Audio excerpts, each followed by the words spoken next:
So in the last lecture, we have discussed the overview of actuation system. Actuation system में हमने discuss किया था कि mechanical, electrical, hydraulic, pneumatic और तरह के जो एक्चुएशन सिस्टम्स हैं, उसमें से हम डिस्कस कर रहे थे मैकेनिकल एक्चुएशन सिस्टम। और उस मैकेनिकल एक्चुएशन सिस्टम में हमने लास्ट लेक्चर में डिस्कस किया था काइनेमेटिक चेन्स क्या होती हैं, और कैम एंड फॉलोवर जो है वो किस तरीके से काम करता है। तो ये दो मैकेनिकल एक्चुएशन सिस्टम को हम ऑलरेडी डिस्कस कर चुके हैं। अब नेक्स्ट पे मूव करते हैं रेचेट एंड पॉल मैकेनिज्म पे। ठीक है, तो रेचेट एंड पॉल मैकेनिज्म देखो इस तरीके से काम करती है। तो basically ratchet and Paul mechanism के दो मेन पर्पस होते हैं। एक तो होता है इसका इंटरमिटेंट सप्लाई, मतलब आपको रोटरी को रेसिप्रोकेटिंग में या रेसिप्रोकेटिंग को रोटरी में तो कन्वर्ट करना ही करना है, लेकिन यहाँ पे आपको एक जो मोशन मिलेगा वो इंटरमिटेंट मिलेगा, मतलब कंटिन्यूअस नहीं मिलेगा। जैसे रेसिप्रोकेटिंग से आपको यहाँ पे आपको दिखाई दे रहा है कि ये कंटिन्यूअस मोशन है, तो इस तरीके से कंटिन्यूअस ना मिलके यहाँ पे आपको एक इंटरमिटेंट मोशन मिल सकता है। दूसरा इसका फंक्शन ये होता है कि मोशन सिर्फ एक ही डायरेक्शन में प्रोवाइड करता है, दूसरी डायरेक्शन में वो मोशन प्रोवाइड नहीं करता। जैसे इस डायरेक्शन में मोशन प्रोवाइड कर रहा है, लेकिन अगर मैं इसको उल्टा घुमाना चाहूं तो ये नहीं घूम पाएगा। ठीक है, क्योंकि यहाँ पे ये जो डिवाइस यहाँ पे लगा हुआ है ना, ये इसको दूसरी डायरेक्शन का जो इसका मोशन है, उस मोशन को ये क्या करेगा, रजिस्ट कर देगा। तो उस मोशन में इसको घूमने नहीं देगा। तो ओनली वन डायरेक्शन में ये मोशन को प्रोवाइड करेगा, या फिर इंटरमिटेंट मोशन ये प्रोवाइड करेगा। तो ये होती है आपकी रेचेट मैकेनिज्म, या इसको रेचेट एंड पॉल मैकेनिज्म भी बोलते हैं। तो यहाँ पे आप देख सकते हो कि किस तरीके से रेचेट एंड पॉल मैकेनिज्म काम करती है। वन डायरेक्शन में मोशन के लिए इसको यूज करते हैं, या फिर इंटरमिटेंट मोशन के लिए इसको यूज किया जाता है।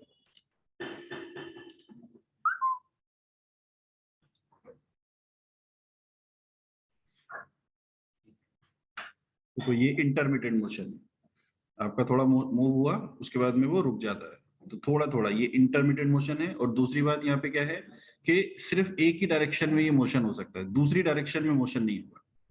एक ही डायरेक्शन में मोशन ये पॉसिबल है, क्योंकि अगर ये दूसरे साइड में जाएगा तो यहाँ पे ये जो आपने एक ब्लू कलर का स्टॉपर लगा रखा है, ये आपका दूसरी डायरेक्शन के मोशन को क्या करेगा, रजिस्ट कर लेगा। तो यहाँ से इस मैकेनिज्म में आप देख सकते हो कि इस मैकेनिज्म से आप इंटरमिटेंट मोशन प्रोवाइड कर सकते हो, या फिर आप वन वे मोशन प्रोवाइड कर सकते हो। दूसरी डायरेक्शन में आपका जो मोशन है वो आपको नहीं मिलेगा। जैसे आपका साइकिल में यूज होता है रेचेट मैकेनिज्म। साइकिल में जो आपकी होती है पिछले व्हील में, वो रेचेट मैकेनिज्म होती है। उसको अगर आप देखो कि वन साइड में वो मोशन प्रोवाइड करेगा, जब आप उसको आगे की तरफ खींचोगे तो वो मोशन आपको प्रोवाइड करेगा, पिछला व्हील घूमेगा। और जब उसको बैक साइड में घुमाओगे, पेडल को बैक साइड में मारोगे, तो वो फ्री हो जाता है, यानी कि वो सिर्फ एक ही डायरेक्शन में आपका जो मोशन है वो प्रोवाइड करता है। तो उसको भी बोलते हैं रेचेट एंड पॉल मैकेनिज्म, जो आपके साइकिल के पिछले व्हील में लगा होता है। तो इस तरह से ये इसकी एप्लीकेशंस हैं। This is the ratchet and Paul mechanism, जो आपका इंटरमिटेंट मोशन या फिर वन डायरेक्शन का जो मोशन होता है वो प्रोवाइड करने के लिए यूज किया जाता है। उसके बाद नेक्स्ट जो नंबर है वो है गियर्स का। Gears are the most important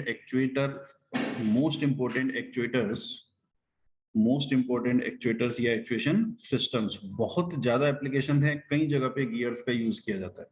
तो बेसिकली गियर्स क्या होते हैं?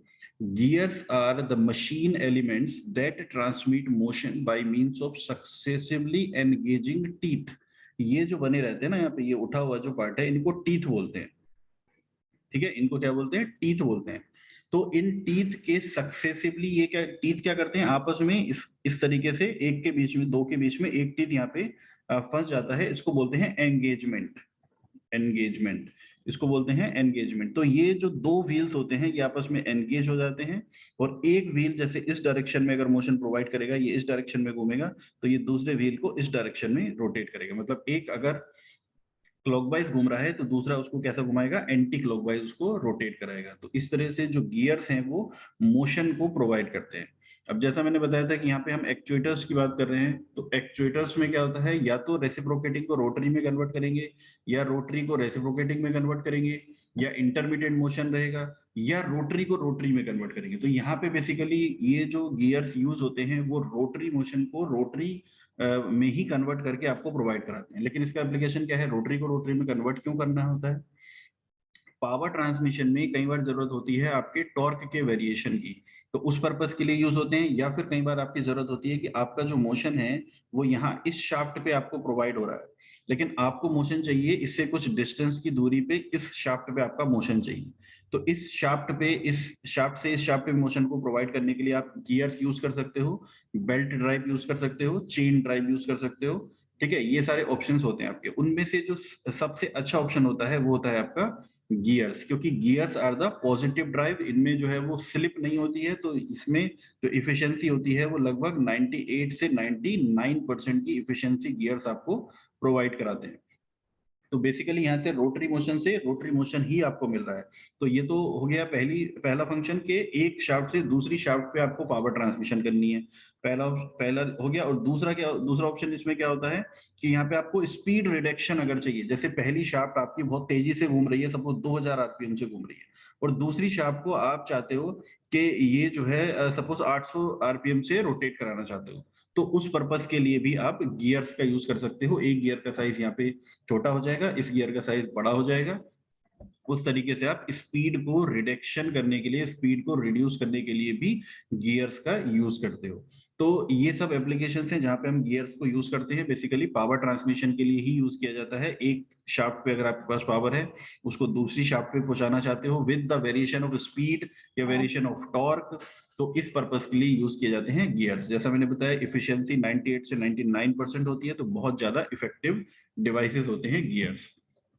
अब गियर्स के बारे में अगर पढ़ें तो टाइप्स ऑफ गियर में अलग अलग टाइप के गियर्स होते हैं। अब देखो, अगर ये जो व्हील है, इस व्हील के ऊपर जो टीथ हमने बनाए हैं, वो टीथ बिल्कुल इसकी जो ये शाफ्ट है इसके पैरेलल में है, इस तरीके से बिल्कुल स्ट्रेट टीथ है, straight straight and parallel, straight and parallel अगर टीथ हैं तो इसको बोलेंगे स्पर गियर, इसको बोलते हैं स्पर गियर।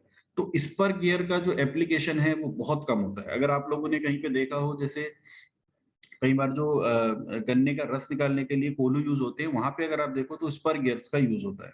स्पर गियर में बेसिकली जो प्रॉब्लम है वो है आपका ये जो एंगेजमेंट होता है ना, वो बहुत ज्यादा इम्पैक्ट डालता है एक दूसरे पे। तो एक एक टीथ दूसरे टीथ के साथ में आके टकराता है, तो उसको इम्पैक्ट स्ट्रेस बोलते हैं। इसमें क्या आता है, इम्पैक्ट लोडिंग आती है, इसमें इम्पैक्ट लोडिंग।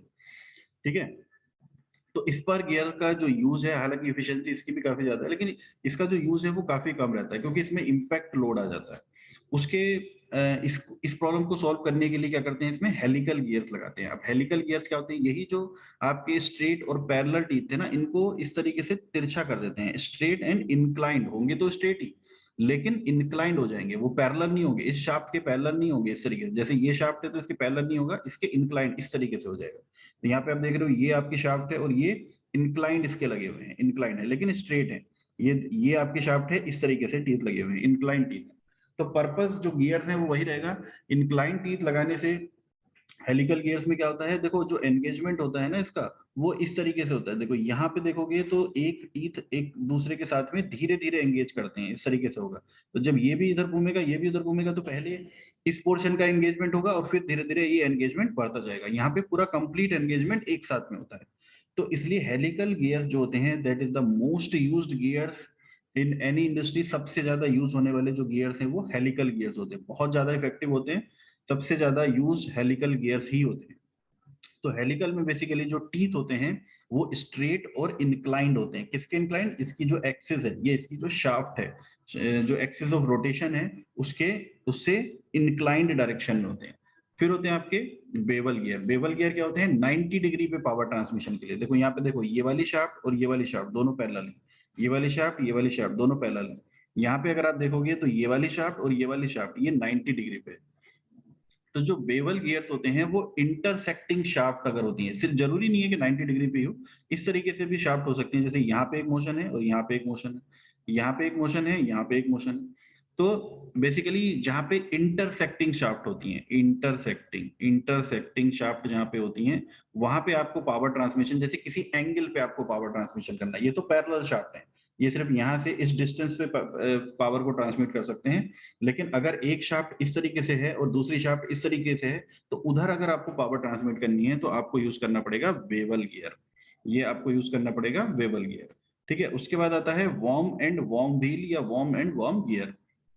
ये जो होता है ये बहुत ज्यादा स्पीड रिडक्शन के लिए यूज होता है, बहुत ज्यादा स्पीड रिडक्शन। जैसे आपकी अगर कोई शाफ्ट रोटेट कर रही है 1200 आरपीएम से, तो उस 1200 आरपीएम के ये 2 आरपीएम बना देगा। इतना कम स्पीड रिडक्शन, बहुत धीरे कर देता है। तो ये होता है आपका वॉर्म एंड वॉर्म बेल। अगर आप देखो कहीं किसी ने देखा हो तो जो चारा काटने की मशीन होता है उसमें यूज होता है वॉर्म एंड वॉर्म बेल। तो these are the types of gears जो पावर ट्रांसमिशन के लिए यूज होते हैं। ठीक है, इसके अलावा अगर और इसकी एप्लीकेशंस देखो तो हर जगह पे आपको गियर्स की एप्लीकेशन मिलेगी, हर जगह पे। एयरक्राफ्ट में, ऑटोमोबाइल्स में, घड़ी में, मैराइन सिस्टम्स में, मटेरियल हैंडलिंग में, मेजरिंग एंड इंस्ट्रूमेंट में, पावर प्लांट्स में, पंप्स में, हर जगह गियर्स का एप्लीकेशन होता है। तो वॉच जो आपकी घड़ी होती है, वॉच, उसमें भी गियर्स होते हैं। और जो आपके ऑटोमोबाइल होते हैं उसमें भी आप जो बोलते हैं ना गियर, जिसको आप चेंज करते हो पहले गियर में दूसरे गियर में, तो बेसिकली जिसको आप गियर बोलते हो ना, वो तो सिर्फ गियर लीवर रहता है। एक्चुअल में जो गियर है वो यहाँ पे रहते हैं, ये होते हैं एक्चुअल गियर्स। ये जो पार्ट्स है इसको बोलते हैं हम गियर्स, और इन सबको कंबाइंडली बोलते हैं गियर बॉक्स, क्योंकि यहाँ पे बहुत सारे गियर होते हैं, तो इसको कंबाइंडली बोलते हैं गियर बॉक्स। तो हम जिसको बोलते हैं ना गियर, एक्चुअली में वो सिर्फ लीवर है, वो तो सिर्फ लीवर है इनको एंगेजमेंट और डिसएंगेजमेंट के लिए। अब देखो यहाँ पे क्या होता है ऑटोमोबाइल में, किस तरह से ये होती है इंजन की शाफ्ट, जिसको हम क्रैंक शाफ्ट बोलते हैं, जो आउटपुट देती है आपको इंजन के बाद में। जो आप देखते हो कि क्रैंक शाफ्ट जो है वो इस तरीके से, क्रैंक शाफ्ट पे आपको ब्रेक पावर मिलती है, यानी कि आउटपुट मिलती है। इस क्रैंक शाफ्ट के ऊपर एक लगा रहता है गियर, जिसको बोलते हैं क्लच गियर, इसको बोलते हैं क्लच गियर। ठीक है, क्योंकि क्लच जो आप प्रेस करते हो ना, तो ये वाला गियर इसके साथ में एंगेजमेंट और डिसएंगेजमेंट करता है।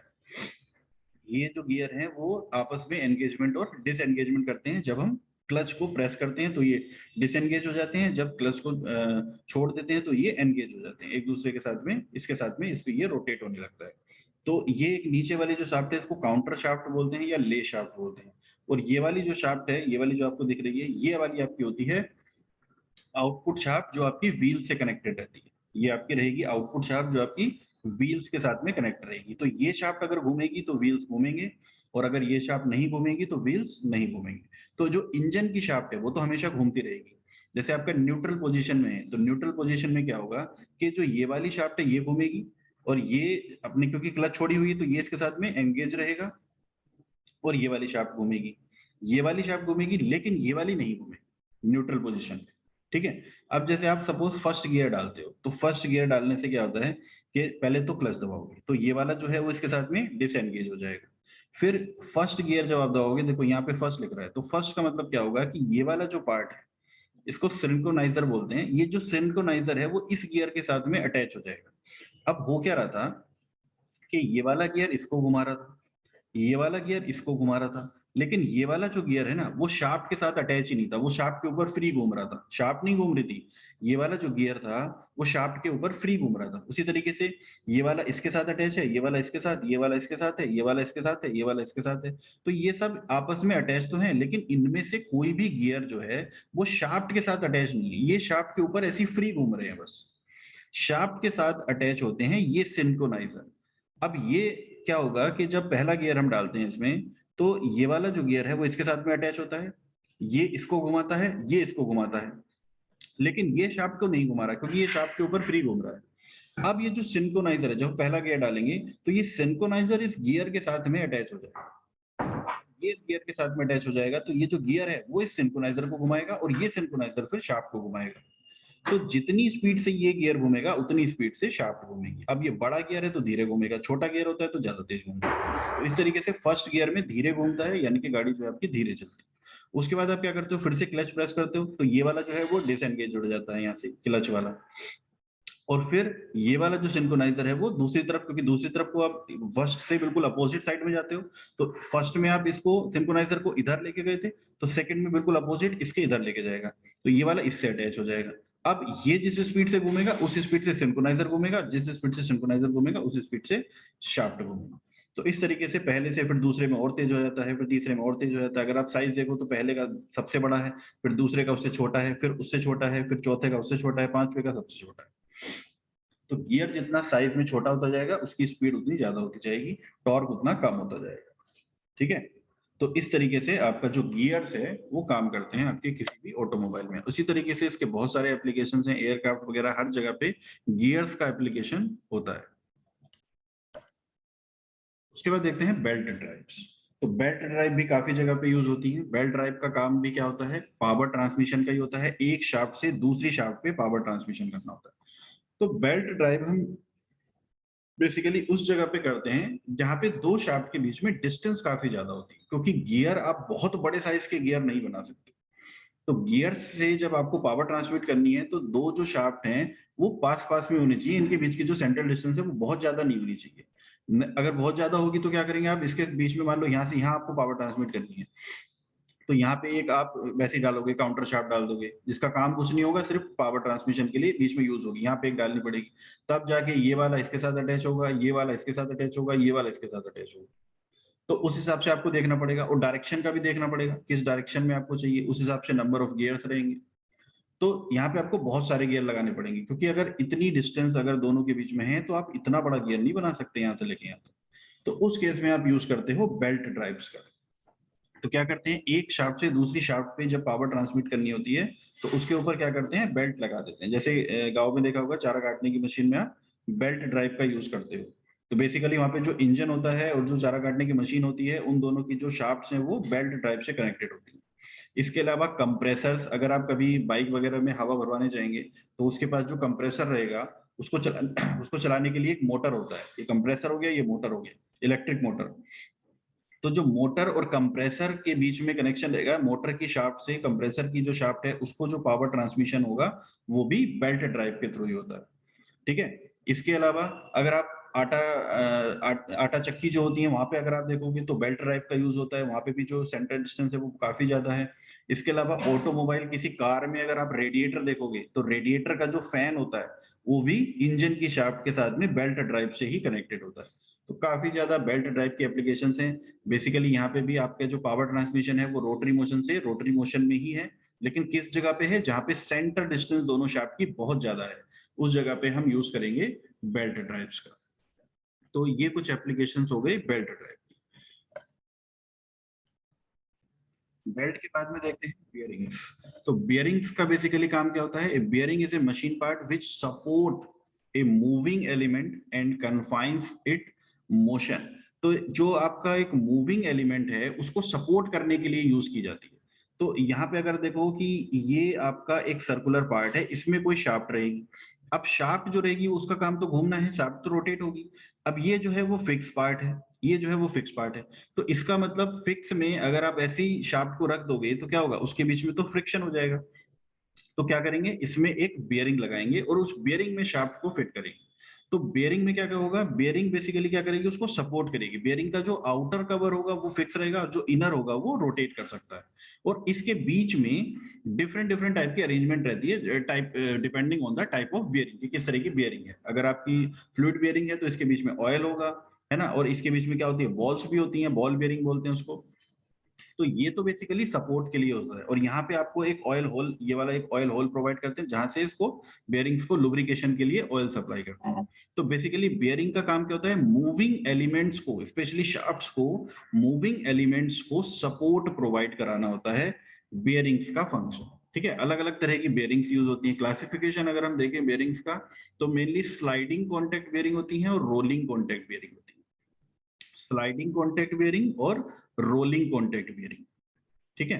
स्लाइडिंग कॉन्टेक्ट बेयरिंग इस तरह की बेयरिंग्स होती है। इनमें क्या होता है, एक इनर रेस होती है और एक आउटर रेस होती है, या एक इनर सर्किल होता है एक आउटर सर्किल होता है, और इन दोनों के बीच में ये देखो आप ऑयल भरा रहता है। तो ये होती है आपकी sliding contact. Rolling contact bearing में क्या रहेगा, एक इनर रेस और एक आउटर रेस के बीच में या तो बॉल्स होंगी या रोलर होंगे, इस तरीके से कुछ, या इसको बोलेंगे अगर बॉल है इनके बीच में स्फेरिकल शेप की तो वो बॉल बेयरिंग हो जाएगी, और सिलेंड्रिकल शेप की है तो इसको ये रोलर बोलेंगे तो ये रोलर बेयरिंग हो जाएगी। तो ये रोलर बॉल बेयरिंग और रोलर बेयरिंग दोनों ही टाइप होते हैं रोलिंग कॉन्टेक्ट बेयरिंग के। और स्लाइडिंग कॉन्टेक्ट बेयरिंग में क्या करते हैं, इनर रेस और आउटर रेस जो है आपस में स्लाइड करती हैं और उनके बीच में, ताकि फ्रिक्शन ना हो, उसके बीच में क्या करते हैं, एक ऑयल की छोटी सी फिल्म बना देते हैं, एक थिकनेस की छोटी सी एक लेयर बना देते हैं। तो इससे क्या होता है कि इन दोनों के बीच में जो फ्रिक्शन है वो कम हो जाता है। तो इसके अलावा रेडियल और थ्रस्ट बेयरिंग क्या होते हैं, लोड के बेसिस पे होती हैं। रेडियल लोड मतलब अगर बेयरिंग में इस डायरेक्शन में, रेडियस की डायरेक्शन में लोड आ रहा है तो रेडियल बेयरिंग बोलेंगे।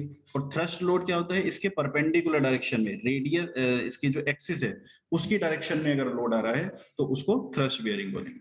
तो बियरिंग्स का बेसिकली काम क्या होता है, जो रोटेटिंग एलिमेंट्स हैं उसको सपोर्ट प्रोवाइड कराना, that is a function of bearing and this is the classification of bearings. उसके बाद हम आते हैं हाइड्रोलिक और न्यूमेटिक एक्चुएशन सिस्टम पे। अभी ये सब जितने भी हमने पार्ट पढ़े हैं ये सब मैकेनिकल एक्चुएशन सिस्टम का काम है। मैकेनिकल एक्चुएशन सिस्टम में हमने ये सारी चीजों को डिस्कस किया है। उसके बाद हम देखेंगे hydraulic and pneumatic actuation system. तो hydraulic and pneumatic actuation system में अगर हाइड्रोलिक होगा तो हाइड्रोलिक का मतलब होता है कि जो पावर ट्रांसमिट हो रही है वो किसी एक कंप्रेस्ड ऑयल के थ्रू हो रही है। Fluid under pressure, fluid under pressure, hydraulic का मतलब होता है फ्लूइड अंडर प्रेशर, ठीक है। और न्यूमेटिक का मतलब होता है गैस या फिर एयर बोल सकते हैं, air under pressure, air under pressure, air under pressure. दोनों में फर्क क्या है, दोनों में जो फर्क है, फ्लूइड से अगर आप पावर ट्रांसमिट कर रहे हैं, जो फ्लूइड्स होते हैं वो होते हैं इनकम्प्रेसिबल, मतलब प्रेशर अगर इंक्रीज होगा तो वॉल्यूम चेंज नहीं होगा। वहीं अगर हम किसी गैस या एयर की बात करेंगे तो यहाँ पे अगर प्रेशर चेंज होगा तो वॉल्यूम कम हो जाएगा, प्रेशर अगर इंक्रीज होगा तो वॉल्यूम कम हो जाएगा।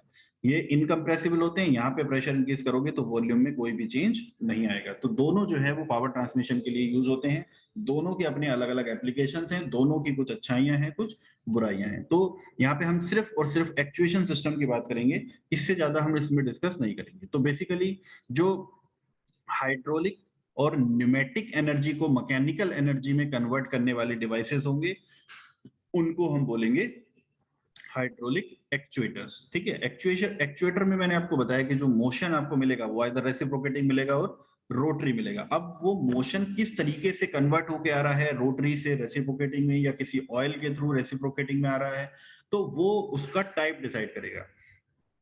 जैसे किसी मैकेनिकल डिवाइस से रेसिप्रोकेटिंग में कन्वर्ट हो गया तो मैकेनिकल एक्चुएटर, ऑयल से रेसिप्रोकेटिंग में कन्वर्ट हुआ हाइड्रोलिक एनर्जी से तो हाइड्रोलिक एक्चुएटर, कंप्रेस्ड एयर की हेल्प से हम किसी पिस्टन को चलाएंगे तो वो हो जाएगा न्यूमेटिक, ठीक है।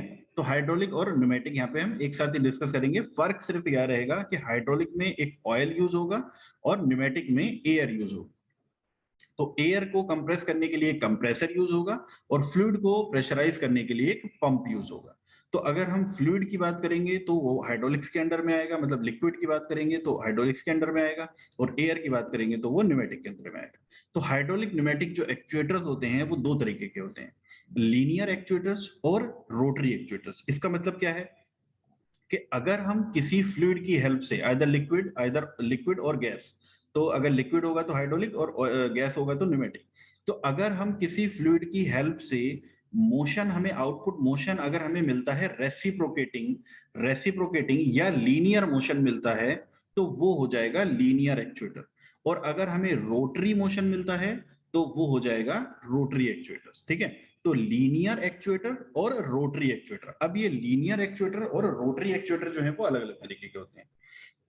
अगर आप इसका जो सर्किट होता है उसको कंपेयर करो तो सर्किट, हाइड्रोलिक सर्किट और इलेक्ट्रिकल सर्किट काफी सिमिलर होते हैं। इलेक्ट्रिक सर्किट को अगर आप देखो तो उसमें करंट फ्लो होती है, और हाइड्रोलिक सर्किट को अगर आप देखो तो इसमें फ्लूइड फ्लो होता है। तो बेसिकली जो हाइड्रोलिक है उसमें क्या है, ऑयल को फ्लो कराना है अंडर प्रेशर, तो पहले ऑयल हमें चाहिए होगा। तो ऑयल को स्टोर करने के लिए हमारे पास होता है एक रिजर्वायर होता है जिसको हम टैंक भी बोल सकते हैं। एक टैंक में ऑयल हमारे पास भरा रहेगा। अब हम बात कर रहे हैं फ्लूइड या लिक्विड अंडर प्रेशर की, तो प्रेशराइज करने के लिए एक पंप लगा होगा, प्रेशराइज करने के लिए क्या होगा, एक पंप लगा होगा। तो इस टैंक से इस पंप में फ्लूइड आएगा, लिक्विड आएगा, ये लिक्विड इसको प्रेशराइज करके भेजेगा एक वॉल्व में। ये वॉल्व होता है, इसको बोलते हैं डायरेक्शन कंट्रोल वॉल्व। ये डिफाइन करेगा कि जो फ्लूइड है इसके अंदर तो आ गया, अब उसको इधर से जाना है या इधर से जाना है, तो ये डायरेक्शन को डिसाइड करेगा। ये हो गया डायरेक्शन कंट्रोल वॉल्व। अब ये है हमारा एक्चुएटर, या फिर इसको हाइड्रोलिक सिलेंडर भी बोल सकते हैं। तो हाइड्रोलिक सिलेंडर, अब सिलेंडर से कैसा, सिलेंडर के अंदर पिस्टन होगा और पिस्टन जो मूव करेगा वो रेसिप्रोकेटिंग मोशन या फिर लीनियर मोशन कह सकते हो आप। तो ये कैसा हो गया, लीनियर एक्चुएटर हो गया। ये कैसा हो गया, लीनियर एक्चुएटर। तो पिस्टन सिलेंडर बेसिकली क्या होगा, पिस्टन सिलेंडर बेसिकली होगा लीनियर एक्चुएटर। और मोटर की अगर हम बात करेंगे, हाइड्रोलिक मोटर या न्यूमेटिक मोटर, वो होगा रोटरी एक्चुएटर। तो यहाँ पे अगर आप देखो तो this piston cylinder is the hydraulic linear actuator, hydraulic linear actuator. किस तरह से काम करता है? पंप जो है प्रेशराइज करेगा लिक्विड को, डायरेक्शन कंट्रोल वाल्व को भेजेगा। डायरेक्शन कंट्रोल वाल्व डिसाइड करेगा कि अगर हमें ये जो पिस्टन है, इस पिस्टन को इस डायरेक्शन में मूव कराना है टुवर्ड्स राइट साइड, तो हम क्या करेंगे कि यहां से लिक्विड को सप्लाई करेंगे, इधर से लिक्विड जाएगा, यहां से इधर से एंटर करेगा, तो इस पिस्टन पे इस तरह से फोर्स लगाएगा, पिस्टन इधर की तरफ मूव करना शुरू करेगा, और इसके बैक साइड में यहाँ पे जो ऑयल होगा वो यहाँ से वापस आ जाएगा इस वाल्व में। तो बेसिकली यहाँ पे ये जो लिक्विड आया था पंप से वो इधर चला गया, तो ये जो वापस आएगा ना वो इधर चला जाएगा यहाँ पे, और ये यहाँ से चला जाएगा आपका वापस टैंक, तो वापस आपका टैंक में चला जाएगा। तो टैंक में जो यहाँ पे जो लेवल बना हुआ है ना वो कांस्टेंट रहेगा, वो लेवल आपका बना रहेगा यहाँ पे। तो यहाँ से सप्लाई होगा, डायरेक्शन कंट्रोल वो डिसाइड करेगा, और अगर आपको पिस्टन को इस तरफ मूव कराना है टुवर्ड्स लेफ्ट साइड, तो आप डायरेक्शन कंट्रोल वाल्व को डायरेक्शन देंगे, इसको लिक्विड को इधर एंटर कराओगे यहाँ से, तो इधर से वो फोर्स लगाएगा, पिस्टन मूव करेगा टुवर्ड्स लेफ्ट साइड, और यहाँ का जो ऑयल रहेगा वो यहाँ पे वापस आ जाएगा डायरेक्शन कंट्रोल वाल्व में, और डायरेक्शन कंट्रोल वाल्व से फिर चला जाएगा यहाँ पे वापस टैंक में। तो इस तरीके से काम करेगा आपका हाइड्रोलिक एक्चुएटर। कोई भी हाइड्रोलिक जो एक्चुएटर होगा, चाहे वो पंप हो, चाहे वो सिलेंडर हो, चाहे मोटर हो, इस तरीके से वो काम करेगा। ठीक है, अब देखो लीनियर एक्चुएटर्स जो होते हैं, लीनियर एक्चुएटर्स कितने तरह के होते हैं? लीनियर एक्चुएटर्स 3 तरह के होते हैं।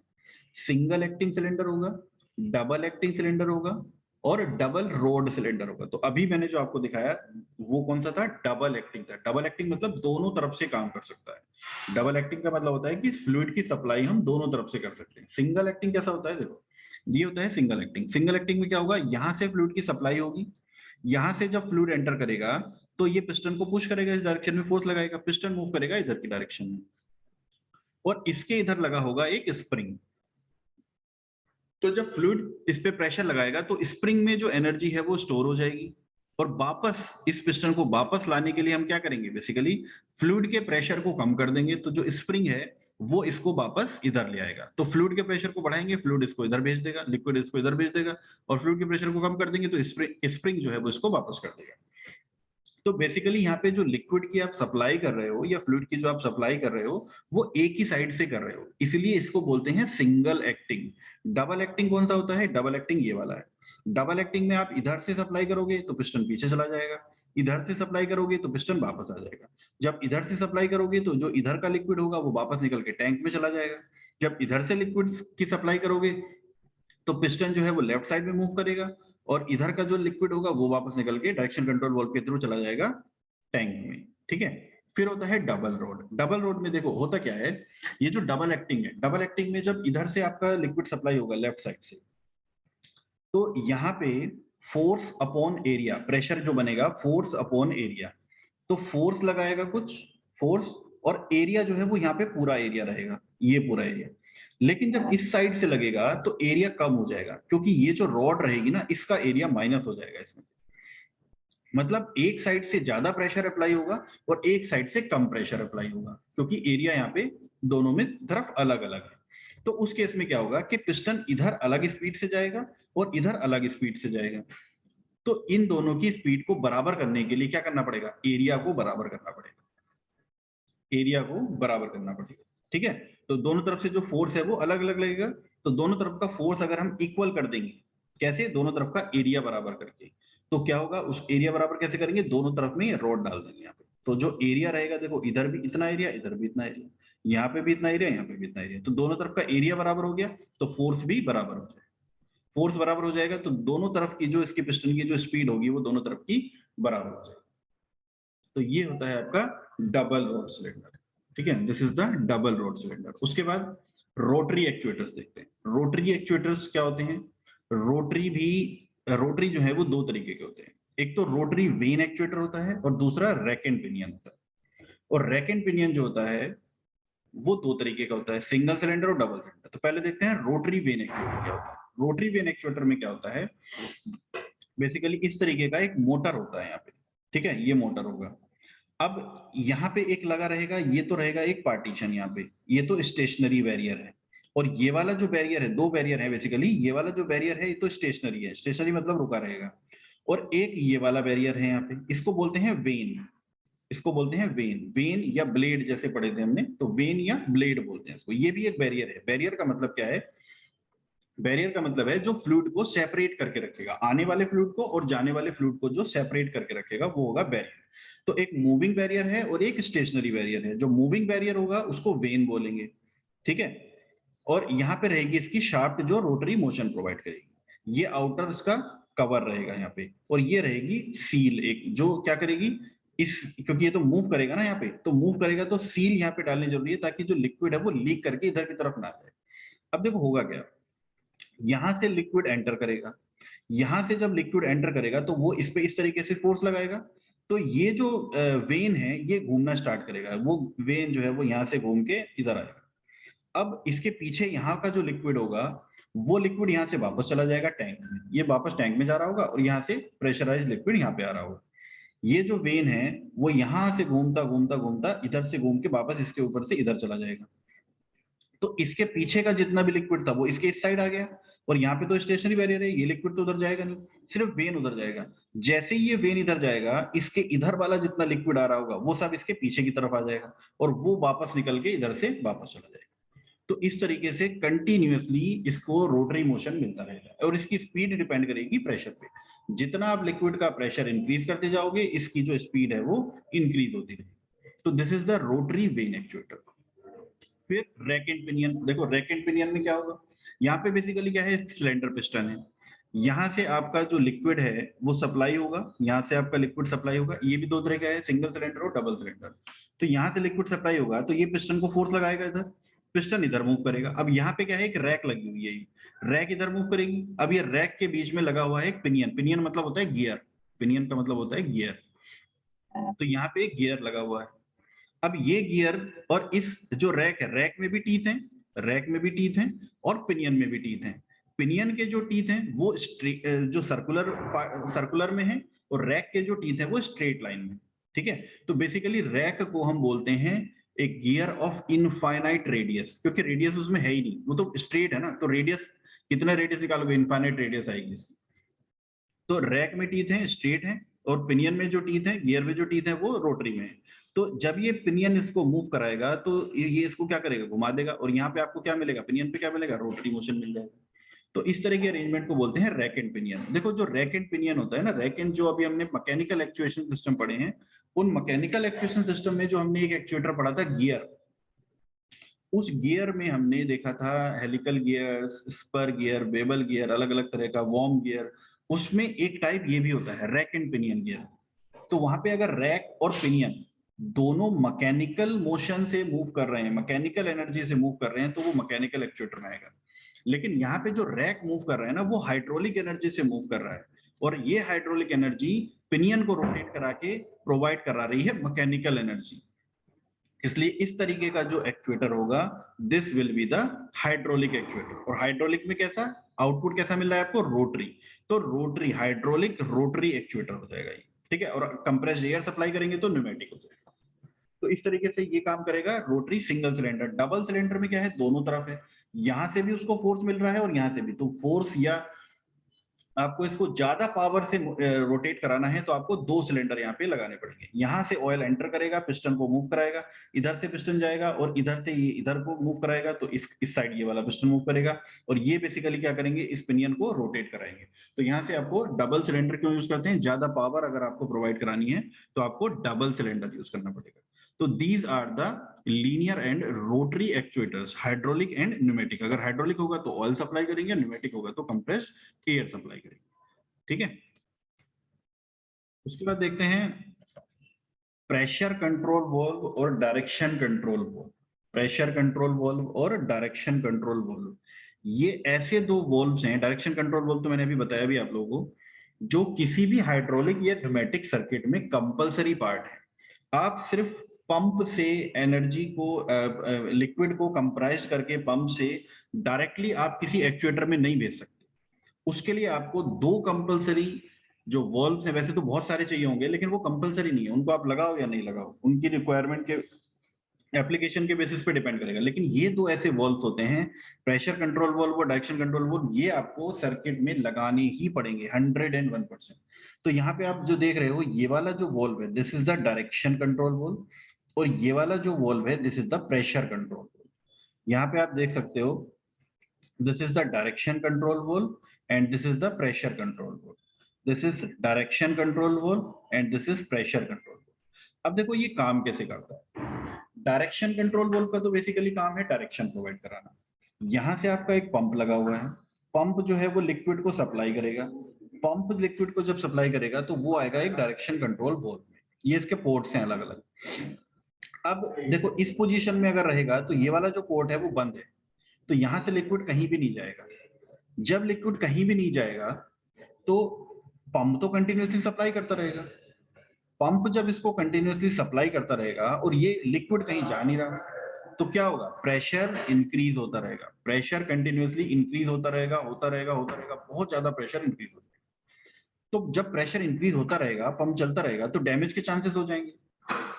तो उसके लिए हम क्या करेंगे, पंप के बाद में एक अलग से सप्लाई लाइन यहाँ पे दे देंगे इस तरीके से, और इसमें लगा देंगे pressure control valve. Pressure control valve. अब प्रेशर कंट्रोल वाल्व क्या करेगा, इस प्रेशर कंट्रोल वाल्व में एक प्रेशर लिमिट सेट कर देंगे आप। सपोज इस प्रेशर में आपने 200 मेगा पास्कल प्रेशर जो है वो सेट कर दिया। अब पंप ने यहाँ पे प्रेशर सप्लाई किया, यहाँ पे तो ये बंद है, तो प्रेशर क्या होगा, इंक्रीज होगा, इंक्रीज होगा, इंक्रीज होगा, इंक्रीज होगा। यहाँ से आके, क्योंकि यहाँ पे ये जो वॉल्व है ये तब ओपन होगा जब लिक्विड का प्रेशर 200 मेगा पास्कल से ज्यादा होगा, तो लिक्विड इस वॉल्व को ओपन करके टैंक में चला जाएगा। लेकिन अभी जो आपने प्रेशर सप्लाई किया है वो सपोज हो सकता है 50 मेगा पास्कल, 50 मेगा पास्कल, तो 50 से 60 होगा, 70 होगा, है ना, 90 होगा, 100, 150। जैसे ही ये 200 होगा, तो ये 200 होने के बाद में इस वॉल्व को ओपन करके वापस टैंक में जाना शुरू हो जाएगा, तो फिर आपका डैमेज का चांस खत्म हो जाएगा। तो अगर लिक्विड को सप्लाई मिली आगे तो वो आगे सिलेंडर तक जाएगा, और अगर नहीं मिली तो वो वापस इस प्रेशर कंट्रोल वॉल्व को ओपन करके वापस आ जाएगा।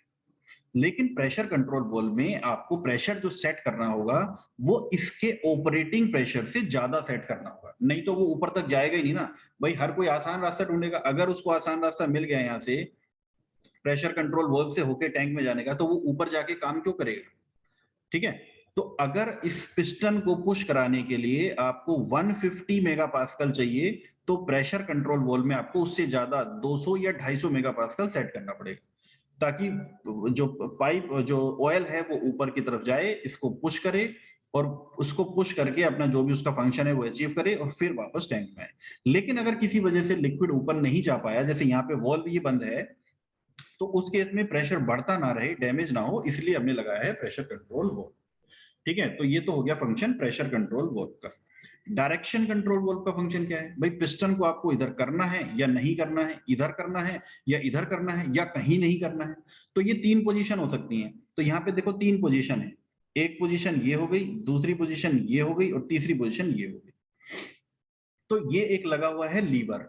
अब ये लीवर को आप जब इधर करोगे तो ये वन पोजीशन आ जाएगी। वन पोजीशन में देखो क्या है, ये जो पी से पाइप आया वो इधर भेजेगा, इधर वाली साइड, यानी कि इस वाली साइड भेजेगा, यहां से भेजेगा, यहां से एंटर करेगा, तो जो पिस्टन है वो लेफ्ट साइड की तरफ मूव करेगा, और लेफ्ट साइड में जो ऑयल होगा वो वापस आएगा इस साइड में, इधर से ऐसे यहाँ पे एंटर करेगा, और यहां से होता हुआ ये वापस आ जाएगा टैंक में।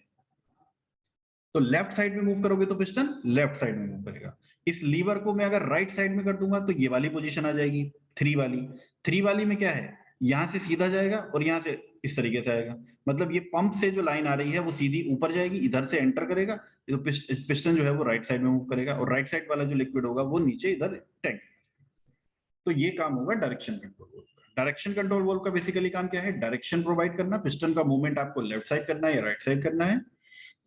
और प्रेशर कंट्रोल वॉल्व जो यूज होगा वो सेफ्टी के लिए यूज होगा। प्रेशर कंट्रोल वॉल्व जो यूज होगा वो सेफ्टी के लिए यूज होगा, कि अगर प्रेशर एक लिमिट से ज्यादा कहीं बढ़ गया तो उस केस में क्या होगा, जो लिक्विड है वो प्रेशर कंट्रोल वॉल्व को ओपन करके, प्रेशर कंट्रोल वॉल्व को ओपन करके वापस टैंक में वापस आ जाएगा। तो इस तरीके से आपका काम करेगा प्रेशर कंट्रोल।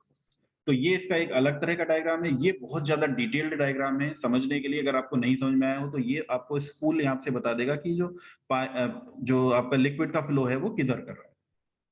ये आपका पंप लगा हुआ है, तो पंप से बेसिकली यहाँ पे पानी ये जाएगा, इसको ऊपर उठाएगा, अगर इसको ऊपर उठा पाएगा तो ठीक, नहीं उठा पाएगा तो यहाँ से होता हुआ वो वापस आ जाएगा टैंक। ठीक है, और जब इसको वापस आना होगा, तो क्योंकि इस लाइन से तो वापस नहीं आ सकता ना, यहाँ पे तो पंप लगा हुआ है, तो जब इसको नीचे करना होगा तब कैसे वापस आएगा?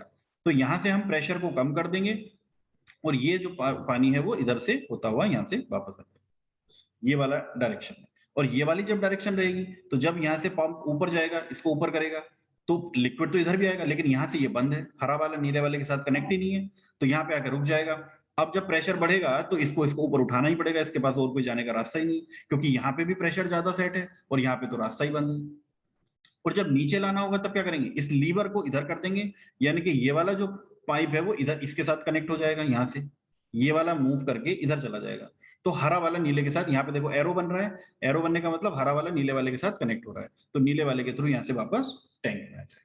तो इस तरीके से आपके काम करेंगे प्रेशर कंट्रोल वाल्व और direction control valve. Direction control valve और प्रेशर कंट्रोल वाल्व जो है वो बेसिकली असिस्टेंस के लिए लगाए गए हैं, किसी भी एक्चुएटर को ऑपरेट करने के लिए। एक्चुएटर जो है वो दो तरीके के ही होंगे, लीनियर या रोटरी। या तो आपको लीनियर मोशन मिलेगा या रोटरी मोशन मिलेगा। अगर ऑयल से मिल रहा है तो हाइड्रोलिक, और अगर कंप्रेस्ड एयर से मिल रहा है तो न्यूमेटिक।